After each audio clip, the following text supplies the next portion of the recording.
The horror comedy show Widow's Bay has hella homages in it, from John Carpenter, Stephen King, Jaws, Lost, The Wicker Man. I could go on. I've been digging it. At first it started hella slow for me and I was like, you're copying The Fog, but then I just realized it's hella homages. And even the creator, Katie Dippold, she said that, yes, I had a lot of these things in mind. So in the 5 episodes we have so far, let me tell you what I've found. Starting off with Stephen King, the show's creator said she wanted to tap into that Stephen King atmosphere after going to a diner in Maine, of course. And she said it was right out of a Stephen King book. So in episode 2, we have all those haunting stories. Tom, the mayor, is going to stay at the inn. So one of these stories is a deadly New Year's Eve party. Okay, sounds like The Shining. Then we have the visit from the killer clown in the crawl space. This clown from the 1950s, which is reminiscent of Pennywise in the 1990 It, which is my favorite, by the way. And then I swear in that episode, they do an homage to 1408, which is another movie, but it's based off of Stephen King's short story. When the guy goes inside the room, they're like, go in there and show him it's not haunted then.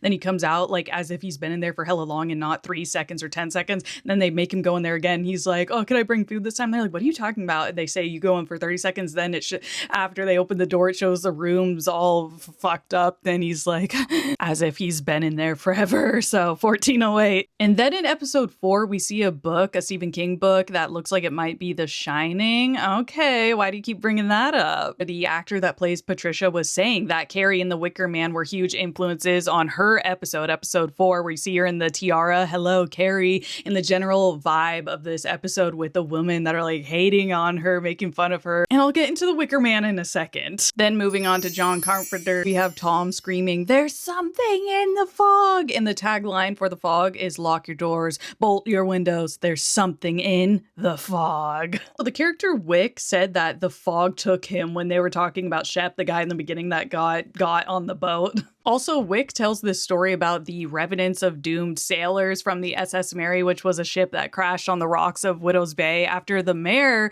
of that time turned off the lighthouse, hoping to kill the captain and take his bride as his own. So this is similar to the story of The Fog, right? Which sees the dead crew of the Elizabeth Dane return to enact their revenge on the residents of Antonio Bay 100 years after the town's founders purposely made them crash into the rocks and steal their gold. Then moving on to John Carpenter's Halloween, we have 2 homages, I believe. So starting off with Patricia talking about the boogeyman to Tom. She says, I probably told you about the time in high school when I was home alone the night he came. And the tagline for Halloween was the night he came home. And the other one is in episode 5, where we have Tom's son sitting in the car with his friends outside that creepy house. They're telling these girls in the car the local legend of the boogeyman. We get some more details about the killer, like how he never dies, kind of like Michael Myers, and how the townsfolk opted to seal him up inside the house where he remains to this day. Getting to the end here, we have Jaws. So in episode 1, the reporter tells Tom,